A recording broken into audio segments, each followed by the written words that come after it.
Kini saatnya kita mendengarkan pemaparan dari Dr. Faizal Abdillah Syahib.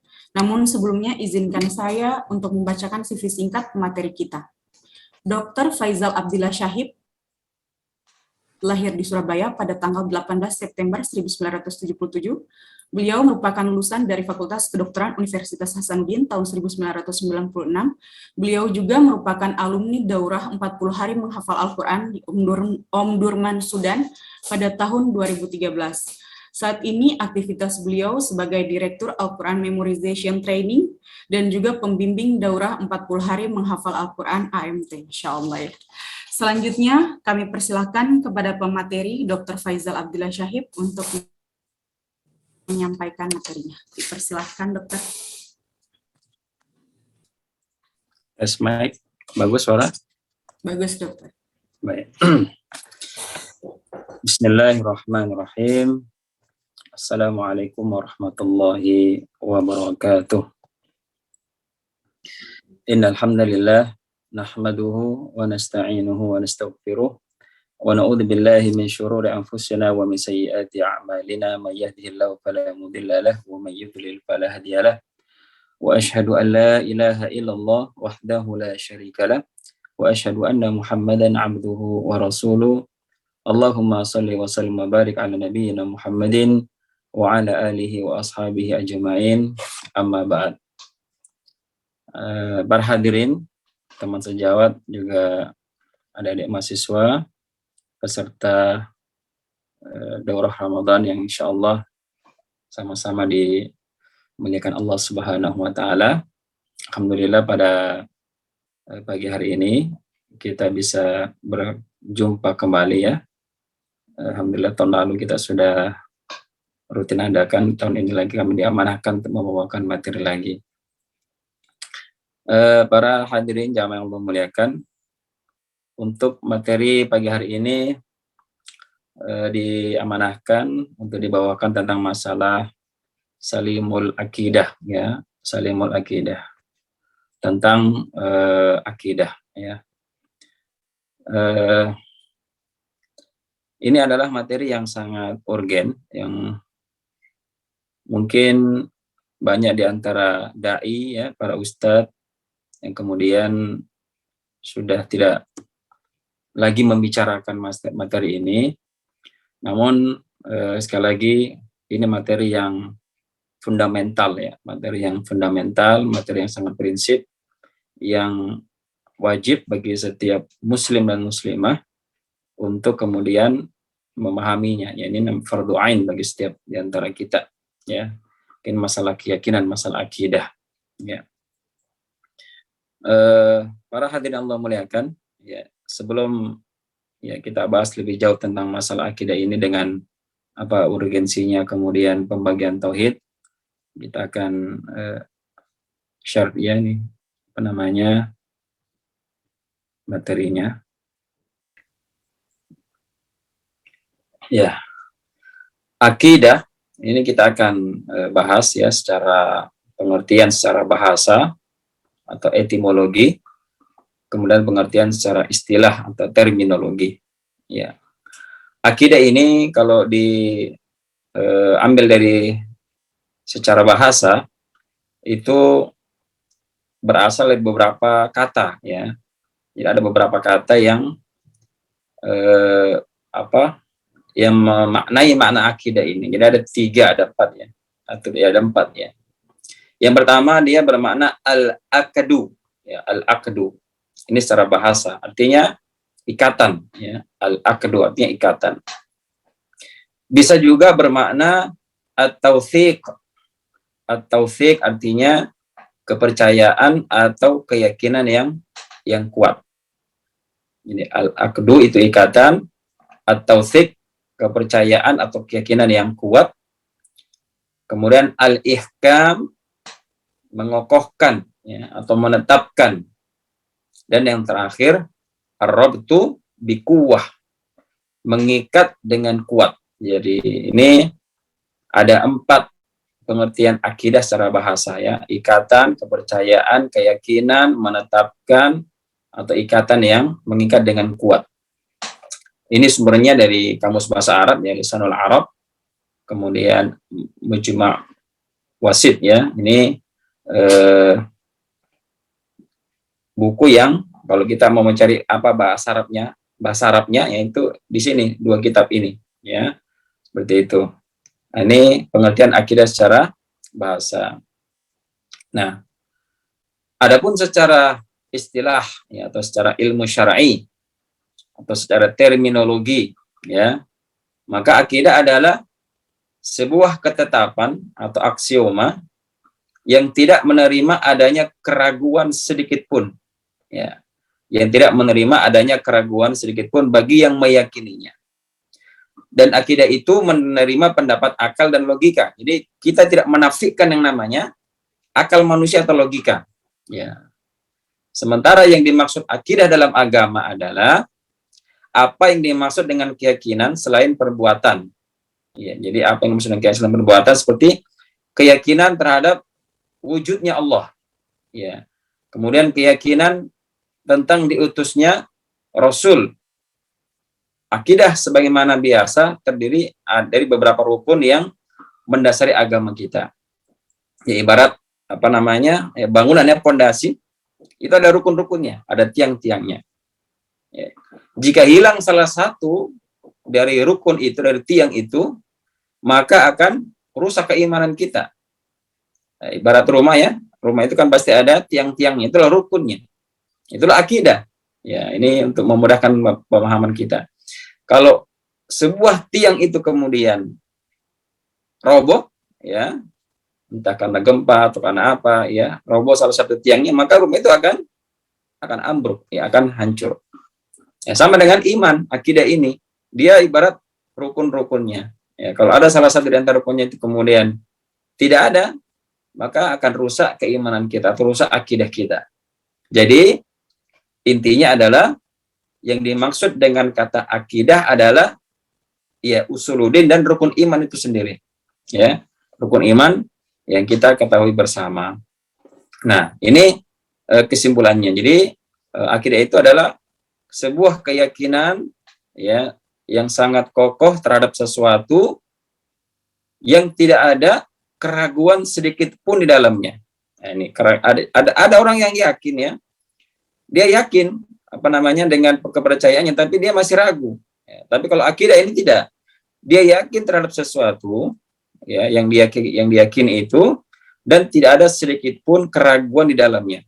Dan dia mengandung beberapa rukun-rukun yang kapan rukun-rukun ini kemudian hilang salah satunya, ya bukan semuanya, hilang salah satunya, maka rusaklah akidah kita. Ya, ini pengertian akidah secara istilah ya, secara terminologi. Nah, apa kedudukan akidah ya dalam Islam ini? Ya, apa kedudukan akidah dalam Islam? Dalam ajaran Islam, akidah memiliki kedudukan yang sangat penting, yang sangat fundamental. Ibarat suatu bangunan, maka akidah adalah pondasinya. Ya, saya katakan tadi, dia adalah pondasinya. Ya, kalau kita mau bangun sebuah rumah, ya, atau membangun sebuah masjid, ya, maka yang dibangun dulu itu adalah pondasinya dulu, bukan atapnya. Ya, pondasinya bahkan mungkin lebih lama membuat pondasi dibandingkan membuat bangunannya. Ya, mungkin butuh ya dilobangi dulu, kemudian dibuatkan cor bangunan ya, kemudian ditanam itu sampai ke dalam. Itu butuh waktu berhari-hari dibiarkan sampai dia kokoh. Ya. Jadi itu dia ibarat pondasi. Ya, sebagai pondasi. Kemudian ajaran Islam yang lain, sholat, puasa, akhlak, itu ya ibarat bangunan yang ada di atasnya. Ya, yang ada di atasnya. Jadi pondasi ini adalah akidah. Kemudian yang dibangun di atasnya itu adalah rumahnya, itu adalah ajaran Islam yang lainnya, ya, ajaran sholat Islam yang lainnya. Maka dalam hadis dikatakan puncaknya itu apa? Jihad fisabilillah, itu puncaknya. Ya, istilahnya ujungnya itu rumah itu puncaknya adalah jihad fisabilillah. Ini bangunan yang sempurna. Maka rumah yang dibangun tanpa pondasi adalah sebuah bangunan yang sangat rapuh. Tidak, ya tidak usah gempa lah, ya, atau badai. Ya, cukup misalnya angin saja ya, angin yang berhembus kencang itu sudah roboh, ya tidak bisa menahan. Nah, ini pentingnya akidah dalam Islam. Kenapa kita perlu belajar akidah, ya? Karena akidah ini adalah pondasi. Ya, mungkin kita butuh waktu belajar lebih lama dibandingkan syariat yang kita pelajari. Ya, jadi akidah jauh lebih utama. Nah, banyak orang ya sholatnya bagus, ya, akhlaknya bagus, ya, tapi ya masih mempercayai keyakinan-keyakinan yang bukan berasal dari Islam. Ya, seperti ya yang baru-baru sempat viral, ya, meyakini ada orang yang bisa menahan hujan, ya, pawang hujan, atau bahkan dia bisa memindahkan hujan itu ke tempat yang sangat jauh, ya. Ini ada masalah sebenarnya, dalam Islam juga ada memindahkan hujan, ya, tapi ada caranya. Ya, Nabi itu pernah datang seorang Arab Badui. Ketika beliau sedang khutbah, ada seseorang datang, ya Rasulullah, ya, rumah-rumah kami, binatang kami banyak yang mati, tanaman kami banyak yang hancur, jalan-jalan banyak yang pecah-pecah, ya. Tolong doakan kepada Allah agar Allah turunkan hujan. Akhirnya Nabi berdoa kepada Allah Subhanahu wa taala, Allahumma aghithna, Allahumma aghithna, Allahumma aghithna. Ya Allah, turunkan hujan sebanyak 3 kali. Tidak lama kemudian turun hujan yang sangat deras. Sampai 7 hari itu hujan tidak turun-turun, tidak berhenti. Kata Anas bin Malik, ya, sempat dia mengatakan kami tidak pernah melihat matahari terbit selama 7 hari. Ya, saking hujannya terus datang, ya, selama 7 hari terus menerus. Maka hari yang ke-8 datang lagi orang yang tadi yang minta hujan. Ya, dia bertanya, ya Rasulullah, banyak binatang ternak kami mati, ya, harta-harta kami banyak yang rusak, ya, jalan-jalan banyak yang longsor karena hujan yang sangat deras yang tidak kemudian turun selama 7 hari berturut-turut. Ya. Ya, itu kalau di Arab itu begitu, ya.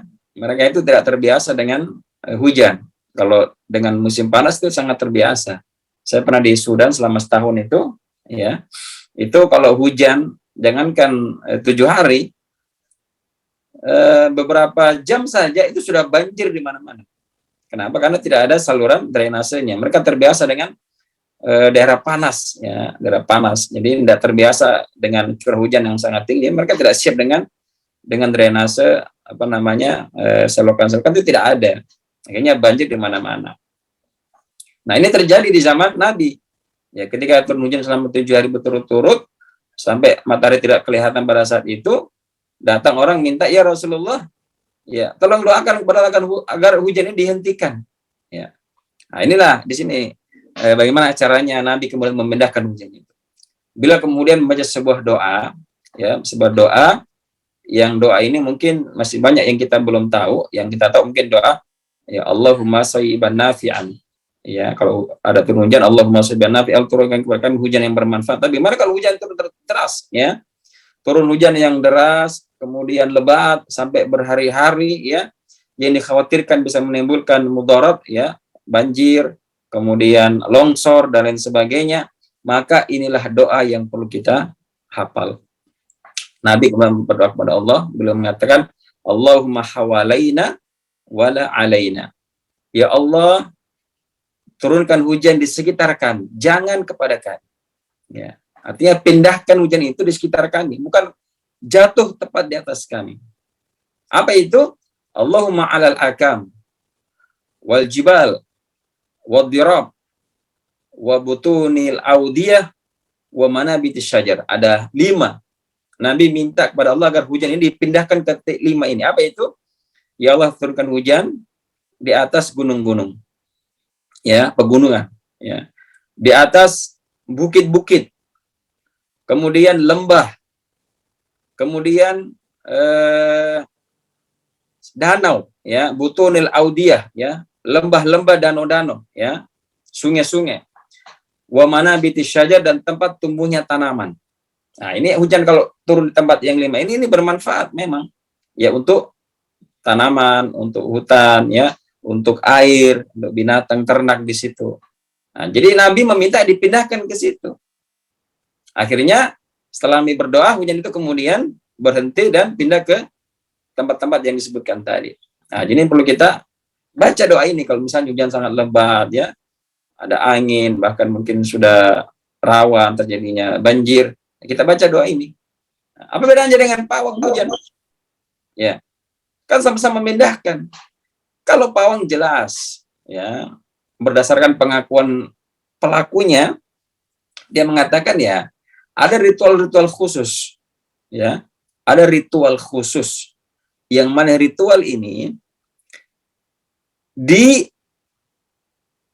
ditujukan kepada dewa-dewa mereka, ya.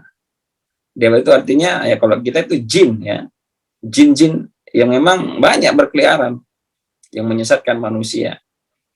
Kok berhenti Ustaz? Ya itu bisa saja. Jangan heran ya, Allah terkadang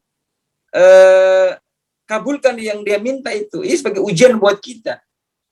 Apakah kita kemudian percaya dengan itu atau percaya dengan Allah? Ya. Terkadang dikasih benar, padahal ya banyak yang dustanya. Itu dukun itu banyak dustanya.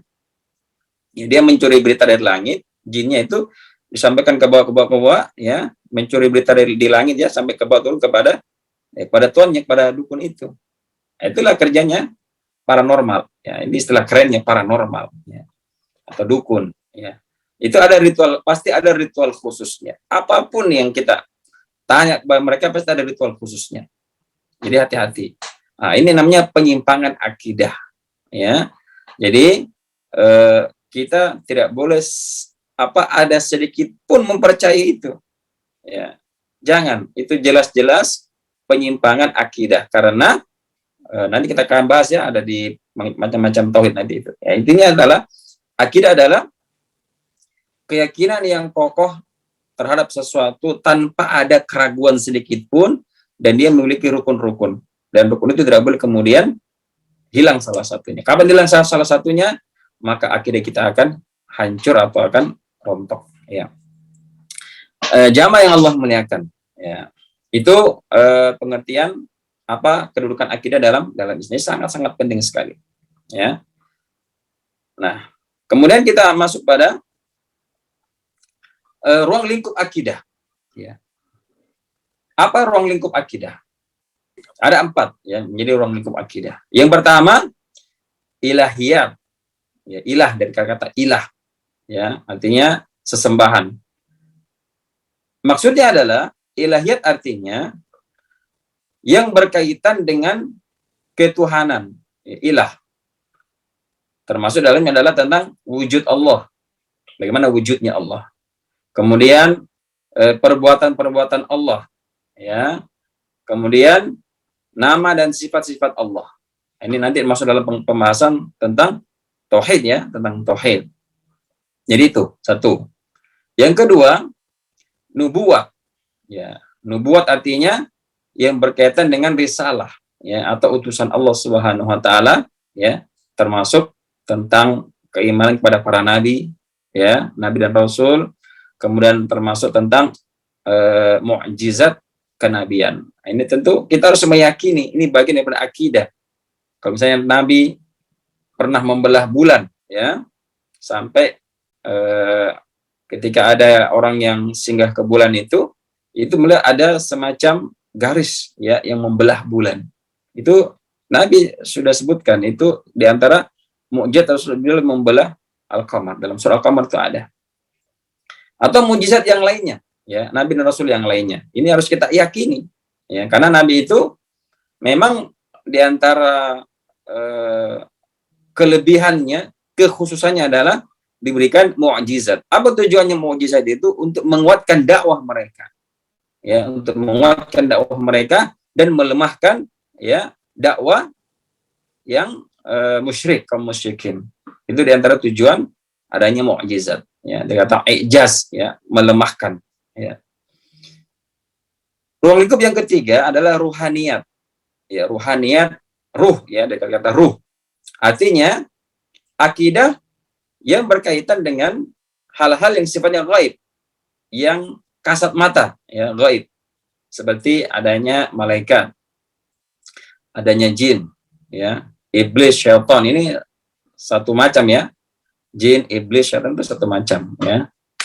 Ada jin muslim, ada jin kafir. Iblis itu adalah rajanya jin, ya. Syaitan ini bisa manusia, bisa dari jin, ya, minal jinnati wan nas, ya, syaitan. Kemudian ruh, ya, jiwa kita, ruh kita. Ini bagian daripada akidah, ya. Jadi kita harus meyakini, dan itulah ciri-ciri orang yang beriman.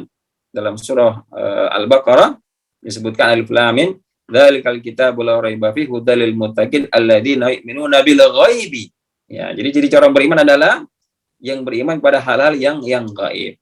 Ya, jadi hal yang gaib kita harus imani. Selama itu ada dalilnya, kita harus meyakini tanpa ada keraguan sedikit pun.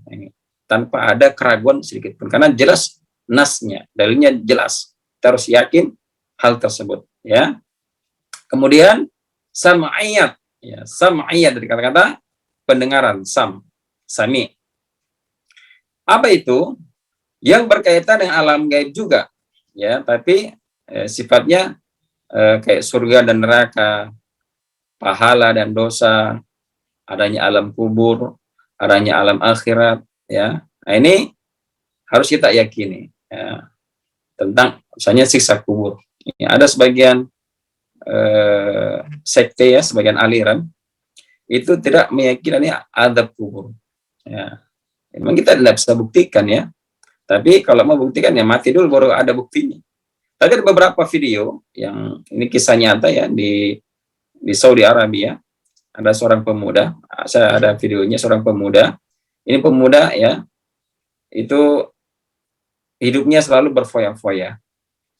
Tidak pernah melaksanakan kewajiban puasa, tidak, sholat pun tidak, ya, berbakti sama orang lain pun tidak.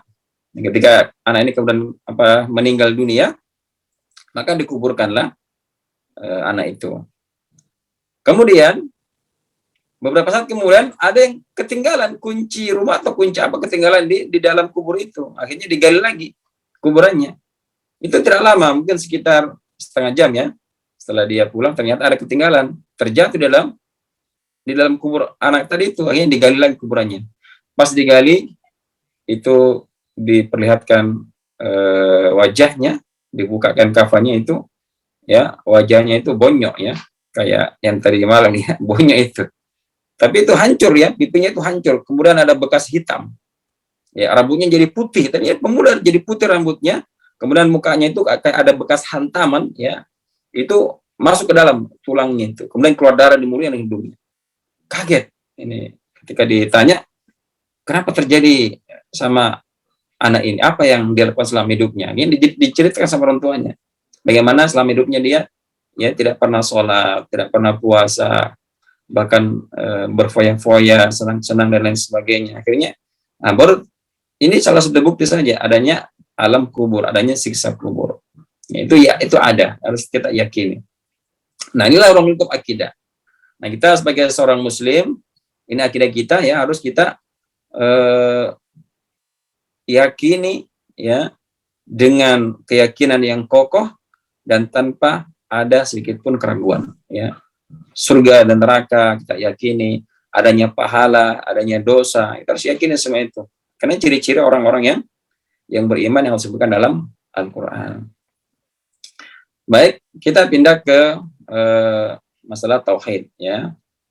Tauhid ini sebenarnya bagian daripada akidah tadi, ya, bagian daripada akidah. Jadi akidah itu meliputi, ya, tadi rukun iman, ya, kemudian masalah-masalah uluhiyah, ya, masalah ketuhanan. Jadi ini tauhid ini adalah diantara bagian daripada akidah. Nah, apa itu tauhid?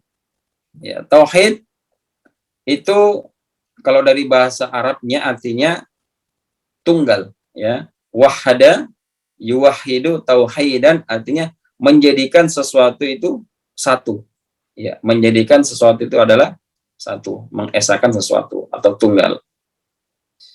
Dan secara istilah atau terminologi, ya, tauhid adalah sebuah ilmu yang membahas tentang tiga hal, ya, membahas tentang tiga hal. Nah, nanti dibagi menjadi pembagian tauhid, yaitu tentang wujud Allah, ya, sifat-sifat yang wajib bagi Allah, sifat-sifat yang boleh disifatkan kepadanya, ya, tentang sifat-sifat yang sama sekali dihilangkan dari Allah, dan membahas tentang Rasulullah dan meyakini kerasulan mereka. Ini pengertian tauhid secara istilah ya. Baik. Para ulama kita ya, dari beberapa dalil Al-Qur'an dan sunnah yang ada, ini pembagian tauhid ini belum ada di zaman Nabi ya, belum ada. Ini hasil kajian para ulama dari dalil-dalil yang ada untuk memudahkan kita. Maka tauhid itu kemudian diklasifikasikan menjadi tiga jenis ya, tiga jenis tauhid. Yang pertama adalah tauhid rububiyah ya, dari kata-kata rob, tauhid rububiyah. Apa artinya tauhid rububiyah? Artinya adalah kita mentauhidkan Allah, mengesakan Allah dalam segala sesuatu yang menjadi perbuatan Allah. Ya, jadi ingat baik-baik. Mentauhidkan Allah dalam perbuatan Allah. Ya, dalam perbuatan yang menjadi kekhususan Allah. Ya, apa itu? Allah mencipta, Allah memberikan rizki, Allah yang menghidupkan, Allah yang mematikan. Ini semua adalah perbuatan-perbuatan Allah. Yang hanya Allah yang bisa melakukan itu. Maka tauhid rububiyah adalah kita mentauhidkan Allah, ya, bahwa Allah lah satu-satunya zat yang mencipta, yang mengatur, yang mematikan, yang menghidupkan, yang memberikan rezeki. Ini tauhid rububiyah. Nah, apakah rububiyah ini kemudian menjadikan seseorang itu kemudian muslim? Ya, tidak. Ya, jadi tauhid ini belum menjadikan seorang menjadi muslim. Kenapa? Karena tauhid ini pun diyakini oleh orang-orang musyrik. Ya, orang-orang musyrik. Ya, dalam Al-Quran disebutkan ya, bagaimana tauhid ini pun diyakini oleh mereka. Ya, baik muslim maupun kafir. Ya, dalam surah Zukhruf ayat ke-87 Allah Azza wa Jalla berfirman, "Wala in sa'altahum man khalaqahum la yaqulunallah." Kalau engkau bertanya kepada mereka, wahai Muhammad, siapa yang menciptakan mereka? Ya. La yaqulunallah. Mereka akan mengatakan Allah. Jadi mereka itu tahu dia yang ada yang menciptakan dirinya, Allah. Ya. Jadi mereka juga meyakini tauhid ini. Dalam ayat yang lainnya, dalam surah Al-Ankabut ayat ke-61, Allah berfirman, "Wala in sa'altahum man khalaqas samawati wal arda wa sakhkhara asy-syamsa wal qamar la yaqulunna Allah." Kalau engkau bertanya kepada mereka, siapakah yang menciptakan langit dan bumi? Ya. Kemudian yang menjalankan matahari dan bulan. Ya. Siapa? La yaqulunna Allah. Mereka mengatakan orang musyrik Allah. Jadi Allah, mereka juga yakini yang menciptakan langit, bumi, yang mengatur peredaran matahari dan bulan. Mereka yakin itu adalah Allah. Maka tauhid ini belum cukup menjadikan seorang kemudian masuk Islam. Ya, mereka tetap diperangi oleh Nabi dan Rasul, orang-orang yang musyrik masih diperangi mereka sampai mereka mentauhidkan Allah pada tauhid yang kedua, ya, tauhid al-uluhiyah. Dari kata-kata al-ilah, ya, sesembahan. Apa artinya tauhid al-uluhiyah? Jadi mentauhidkan Allah dalam perbuatan hamba. Ya, bisa dibedakan ya. Kalau yang pertama, mentauhidkan Allah dalam perbuatan Allah. Yang kedua, uluhiyah, mentauhidkan Allah dalam perbuatan sang hamba. Apa perbuatan hamba? Ya, berdoa, kemudian bernazar, ya, menyembeli, ya, dan lain sebagainya. Nah, ini adalah tauhid al-uluhiyah. Nah, jadi kalau dia sholat hanya untuk Allah. Dia berdoa hanya untuk Allah. Dia menyembelih kurban hanya untuk Allah. Inna sholati wa nusuki wa mahyaya wa mamati lillahi rabbil alamin. Ini tauhid uluhiyah. Dan tauhid inilah yang menjadi misi semua nabi dan rasul yang diutus ke muka bumi ini adalah membawa misi tauhid al-uluhiyah. Ya, bukan tauhid rububiyah. Tauhid al-uluhiyah. Ya, walaqad ba'atsna fi kulli ummatin, dan kami telah mengutus dari setiap umat rasulan, seorang rasul. Apa tugas mereka? Ani'budullaha sembahlah Allah semata, wajtanibu at-taghut, dan tinggalkan apa? Taghut yang disembah selain Allah. Apakah itu kemudian pohon? Ya, ada orang menyembah pohon. Ya, saya di Bali itu banyak. Ada yang menyembah patung, ya. Ada yang menyembah binatang, ya, di India sapi. Ada yang menyembah matahari, ya. Di Jepang ada yang menyembah bulan dan lain sebagainya. Itulah ilah-ilah selain Allah. Ya. Maka tauhid uluhiyah adalah hanya mentauhidkan Allah dan meninggalkan sesembahan selain Allah. Ya, jadi seperti itulah yang kita baca dalam Al-Quran. Iyyaka na'budu wa iyyaka nasta'in. Hanya kepada Engkaulah aku beribadah dan hanya kepada Engkaulah aku mohon pertolongan. Nah, tauhid inilah yang membedakan Muslim dengan musyrik. Ya, ketika dia telah mentauhidkan uluhiyah, maka dia menjadi seorang Muslim. Nah, kalau rububiyah ini belum. Ya, yang menolak rububiyah hanya satu saja, yaitu orang-orang ateis, ya, komunis ateis yang memang tidak mengakui adanya Tuhan. Baik, kita pindah pada tauhid yang ketiga, tauhid asma dan sifat. Ya, asma artinya nama-nama, sifatnya sifat-sifat Allah. Pengertiannya adalah kita mentauhidkan Allah, ya, bahwa Allah memiliki nama-nama dan sifat-sifat yang sempurna. Ya, Allah punya nama dan sifat-sifat sebagaimana yang Allah sebutkan untuk dirinya atau yang Nabi sebutkan kepada Allah dalam hadisnya. Jadi apa yang Allah sebutkan untuk dirinya sendiri atau yang Nabi sifatkan, Nabi yang sebutkan tentang nama dan sifat Allah, itu kita harus yakini. Ya. Ada tambahannya, jamaah sekalian. Jadi setelah kita mentauhidkan Allah dalam nama dan sifat-sifatnya, kita mentauhidkan Allah tanpa adanya takwil. Tidak boleh mentakwil. Apa itu mentakwil?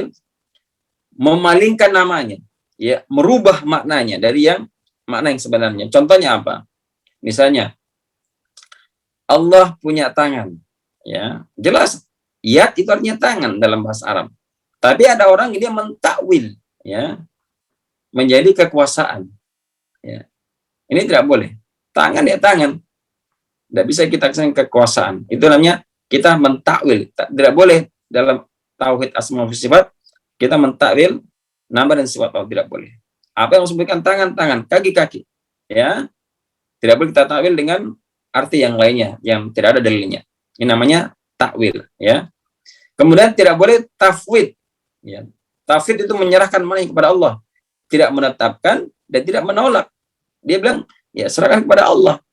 Itu tidak boleh juga. Artinya, kalau sudah jelaskan makna tangan, ya, Allah bersemayam, ya, Allah punya kaki, tetapkan sebagaimana Allah tetapkan untuk dirinya. Ya, jangan kita kemudian serahkan kepada Allah. Allah sudah terapkan dalam bahasa Arab, jelas artinya. Ya, seperti itu. Yang ketiga, tanpa tamtsil. Nah, ini. Tanpa menyerupakan. Ya, jadi kita menetapkan Allah punya tangan. Tapi tidak boleh menyamakan tangan Allah dengan tangan manusia. Ya. Pendengaran Allah dan pendengaran manusia sama mungkin dari sisi bahasa, tapi belum tentu sama dari sisi hakikatnya. Contoh misalnya, manusia punya tangan, manusia punya kaki, kucing punya kaki juga, ya, punya. Tikus punya kaki, punya juga. Jadi apakah sama tangan kaki manusia, kaki tikus dan kaki kucing? Tidak sama. Ini sesama manusia pun tidak sama, apalagi manusia dengan Allah. Walillahi mathalul a'la. Bagi Allah itu sesuatu yang sangat tinggi. Jadi ini kelebihan kita, Ahlussunnah wal Jamaah. Kita menetapkan tapi tidak menyamakan dengan makhluknya. Karena Allah tidak sama dengan makhluknya. Laisa kamitslihi syai'un. Allah tidak sama dengan makhluknya. Dan yang keempat, tanpa taktil dan tidak menolak sifat Allah. Ya, misalnya Allah punya tangan, dia tolak. Allah tidak boleh punya tangan. Ya, ini tidak boleh juga karena Allah menetapkan, kenapa kita menolak? Nah, inilah asma wa sifat. Ini memang kajian yang sangat luas, ya. Ini secara kulit-kulitnya saja. Ya, kalau nanti bagaimana lebih dalam lagi itu ada kajian khusus tentang tauhid asma wa sifat. Intinya seperti ini. Kita tetapkan nama Allah dan sifat-sifat Allah. Ya, Allah punya nama, misalnya Ar-Rahman, ya. sifatnya rahmah, ya. Allah punya nama Sami, ya, mendengar. Apa namanya sifatnya as-sam'ah, mendengar, telinga, ya, seperti itu. Allah tertawa, Allah punya kaki, Allah punya tangan, Allah bersemayam di atas arsy, istiwa namanya. Kita tetapkan semua secara bahasa Arabnya, tapi tidak boleh kita mensamakan dengan sifat makhluk. Nah, ini harus kita pahami dengan baik. Baik. Jamaah yang Allah muliakan, ya itulah pembagian tentang tauhid asma dan sifat, ya. Jenis tauhid, ya, ada rububiyah, ada uluhiyah, ada asma dan sifat. Jadi inilah yang perlu kita pelajari. Apa manfaat kita belajar tauhid ini? Ya, ini ada manfaat, bukan cuma sekedar teori, ya. Tauhid rububiyah misalnya. Ya, kalau kita meyakini bahwasanya Allah lah satu-satunya zat yang mengatur, yang mencipta, ya, yang berizki, maka seorang hamba akan menjadi orang yang tenang hidupnya, ya. Dia tidak akan minta kecuali hanya kepada Allah. Ya, Allah yang menciptakan semua ini, ya. Tidak ada perbuatan Allah yang sia-sia, ya. Jadi kita meyakini akan kebesaran Allah, ya, yang telah menciptakan langit dan bumi, yang memberikan kita rezeki, itu Allah, ya. Yang menghidupkan, yang mematikan, itu Allah. Kita tenang hidup kita, menjadi orang-orang yang tidak takut pada siapapun kecuali hanya kepada Allah, ya. Uluhiyah, ya. Apa manfaat kita belajar tauhid uluhiyah? Manfaatnya adalah agar ibadah yang kita kerjakan ini murni hanya untuk Allah, ya. Bukan berdoa kepada Allah, juga berdoa kepada sesembahan-sesembahan yang lainnya, ya. Menyembelih untuk Allah, menyembelihnya untuk misalnya arwah, misalnya, ya. Misalnya kemarin itu apa, binatang apa, boneka arwah, ya, itu doll spirit, itu juga tidak boleh. Dia minta kepada boneka, ya. Dia meyakini boneka bisa melakukan sesuatu hal yang menjadi kekhususan Allah, itu tidak boleh.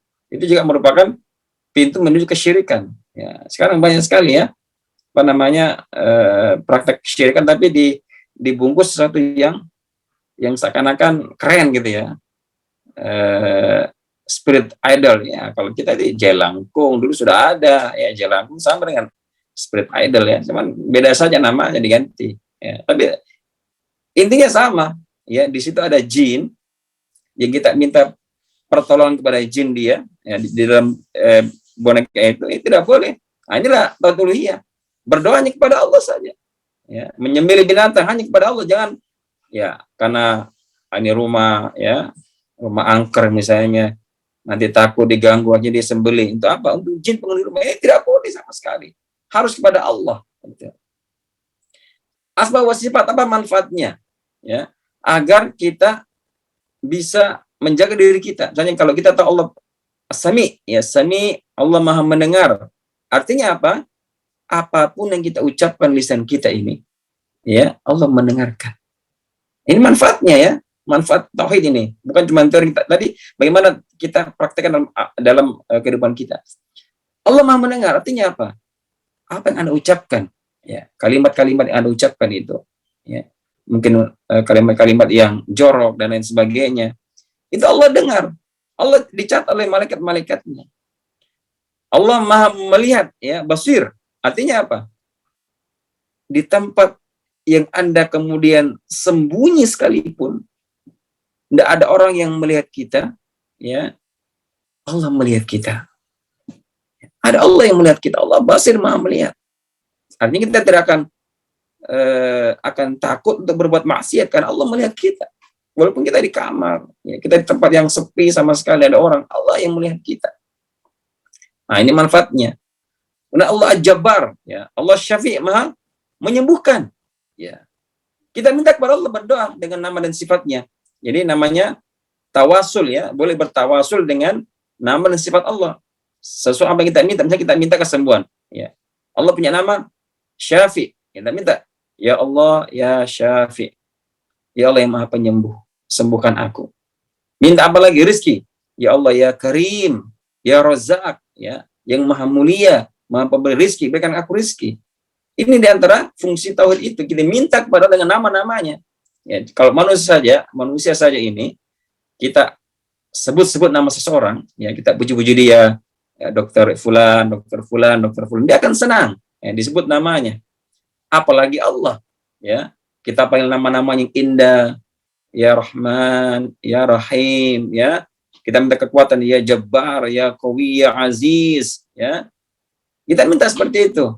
Nah, ini untuk memudahkan doa kita dikabulkan Allah SWT. Jadi, inilah diantara manfaat kita belajar tauhid, ya. Jadi bukan cuma sekedar dihafal, ya, bukan cuma sekedar jadi teori-teori, tapi kita praktekkan dalam kehidupan kita sehari-hari. Baik, saya kira ini yang bisa kami sampaikan, ya, tentang tema pada pagi hari ini tentang masalah akidah. Semoga kita semakin yakin, ya, dengan akidah kita. Kita semakin kokoh dengan keyakinan kita, ya, bahwa Islam adalah akidah yang terbaik, ya, agama yang terbaik, yang kemudian selain kita kemudian meyakini Allah, tapi juga tidak menghilangkan yang namanya logika dan akal kita. Ya, tadi akal dan logika ini itu memiliki batasan-batasan yang tidak boleh kita kemudian paksakan, ya, tentang itu. Silakan menggunakan pikiran kita, akal kita untuk memahami Islam, tapi akal tidak mampu kemudian menembus, ya, sesuatu yang memang bukan wilayahnya. Ya, perkara-perkara yang gaib itu bukan wilayah akal, itu sudah masuk wilayah akidah, wilayah iman. Yang perlu kita sami'na wa ata'na, dengar dan taat saja. Tidak perlu kita mencari-cari bagaimana begini-begini seperti orang-orang filsafat, ya. Itu dia membebani dirinya dengan sesuatu yang dia tidak diminta di situ, ya. Dia mempertanyakan masalah ini tidak perlu. Ada dalilnya, kita sami'na wa ata'na, iman. Ya, itu sederhana. Para sahabat seperti itu, sederhana sekali keyakinan mereka terhadap yang Nabi ajarkan. Ya, itulah mesti kita ikuti. Ya, baik. Saya cukupkan materi ini. Saya kembalikan kepada moderator untuk kita masuk pada sesi berikutnya. Hadallahu iyyakum ajma'in. Assalamualaikum warahmatullahi wabarakatuh.